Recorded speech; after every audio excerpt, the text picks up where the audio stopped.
Your dog doesn't have a public behavior problem. You have a decision-making problem. Public meltdowns with dogs start way before we even get to our destination.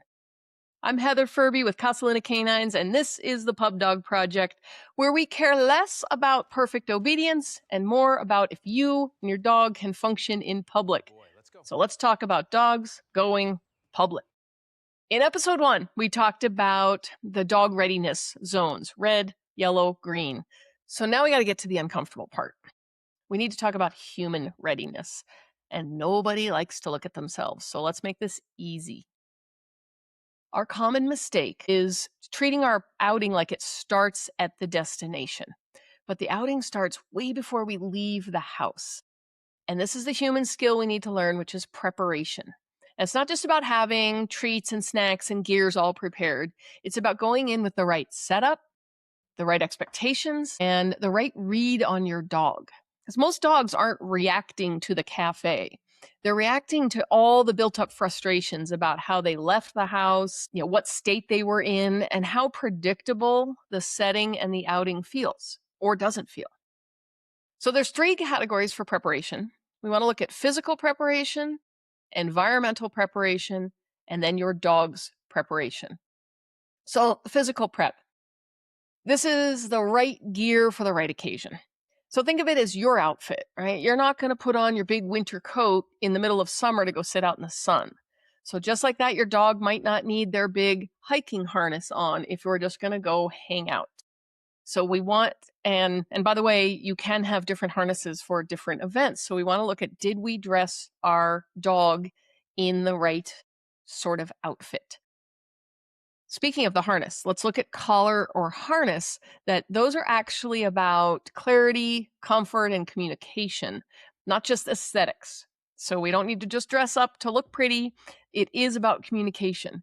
And that leash is also about communication. Your leash length dictates how much decision-making space your dog is getting.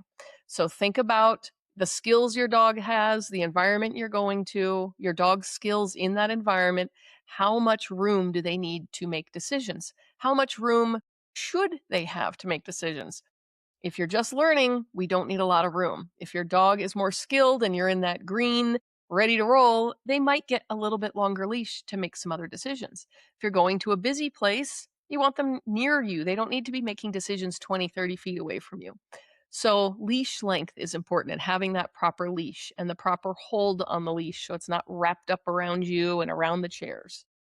Then we want to look at things that are the hidden factors that build up arousal and frustration, which is like hunger, thirst, fatigue. Are you bringing water? Is there shade? Is there a place to rest?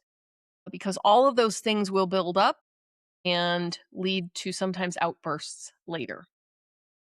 Other things on the physical prep, a resting mat. Is it a familiar towel, small bed? Doesn't need to be anything extravagant, but especially early on, we want to make sure that we've got a spot for our dog that's familiar and predictable.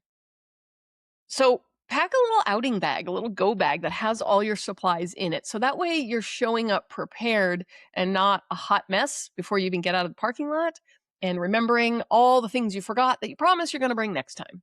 Because when these things are off, you're starting your outing just up against it. So we want that physical preparation. Now let's look at environmental preparation. And what does that mean?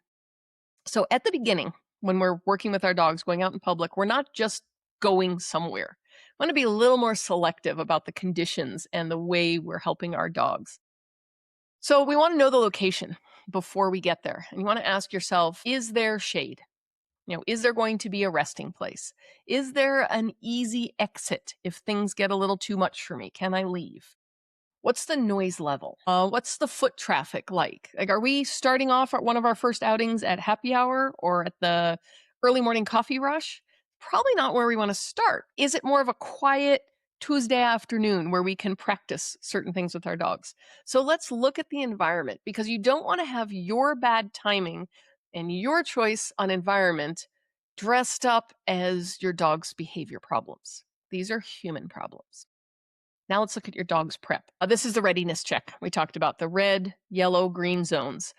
But it's also where people get really optimistic in such a way that doesn't really hold up when we connect with reality. So we want to talk about, well, is our dog ready? So does your dog need a sniff walk? Remember, sniff walks are about regulation, not exercise.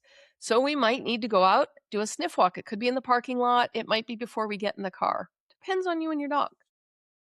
Has your dog had a chance to empty that emotional bucket? And we got to think back even a couple days before. Have they had a time to really relax and reset? So think about yourself. If you've had 3 or 4 busy days and going to maybe box store after box store and you had parties and then you had to go home and keep doing stuff and interacting with your family, you're you might be a little snippy. You might be have a short fuse. So dogs can be the same way. And every dog is different. This isn't just breed or size related. So we want to give our dogs after an outing plenty of time to empty that emotional bucket. So the emotional bucket is all the things that happen to our dog. Exciting, might be scary, might be new, anything that just kind of adds to that arousal level. Have they had a chance to empty the bucket before you're going out on your next public outing? This is where a lot of the things go sideways. Somebody has a great day and they expect their dog to be great the next day, but we forget that that emotional bucket has filled up. So then looking at that emotional bucket, that's where we want to look at is, well, our dog, what's their state right now? So their arousal state. So some going out, if they're at 40%, they're going to be okay. That's pretty neutral. Others are going to need to start a lot lower, like at 10, 20%. The point being, we know that if your dog is at 80 to 90% arousal, that's not where you want to begin your public outing. So we need to take a little bit more time to rest, let our dogs recover.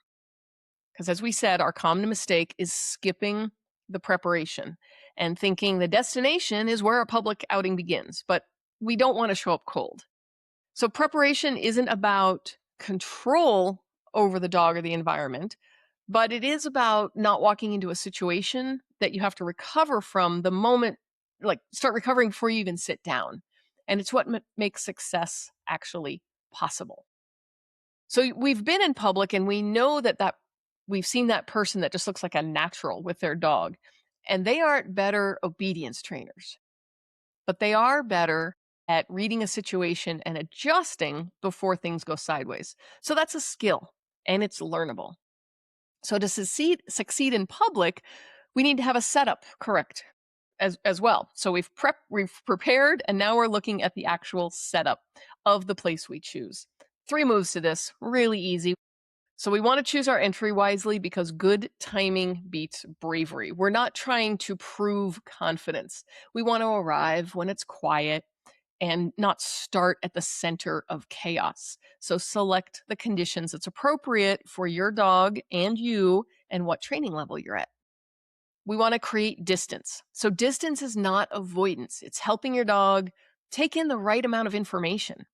Because if you can see the trigger, you still have options to correct. If you're reacting to the trigger, there's no more options. You're just trying to hold down the hatches there. So distance gives you processing time, gives you and your dog processing time, recovery time, and literally just better decision-making time. And if you don't do this, you're just fighting with physics and you're not going to win that game. So create distance as necessary before things go sideways. And then that leads us to the third move, which is work with the environment instead of against it. So environmental anchors. Environmental anchors create stability. That's going to vary between you and your dog, but you want to find a natural anchor that works for your dog. That might be a wall or in a corner or along the edge of a patio so that you're not on constant swivel. It may mean your dog likes to see things that are 360, so you might be more in the middle and open spaces. So again, we're going to test things out, and that's why we want to have an easy exit so that you're setting this up for success. And it's more than just safe space, right? It's creating predictable structure. And in that predictable structure, we also want to give our dog predictable things to do, this is where our games and our training comes in. These aren't just tricks. Things like hand targets, towards me, middle, spin. Like we said, not just party tricks, they're predictable patterns that give your dog something to do in an unpredictable environment. So they go, I know this. I know what to do. Even though the environment's new, I can interact the same way. So that structure allows them to have freedom later. So as we're doing all this and we say set up for success, well, what does success actually look like? And it's not a dog that ignores everything. It's a dog that notices, processes, and then returns back to you and can notice you instead of the environment. So it's just like, when that server drops a tray and you startle and you might laugh, feel a little uncomfortable, and then you got to shake it off, get back to your conversation. It's the same thing for your dog. We want them to notice, process, and return back to you. That's a quick recovery. So the setup and the preparation are skills. And the more that you practice them, the easier they get. So the more you practice reading the environment and then your dog in that environment, the easier this stuff gets. And we have more enjoyable times when we're out and about in public. So remember, pub dog training isn't about taking your dog everywhere. It's about knowing how to help your dog set up for success when you're out and about.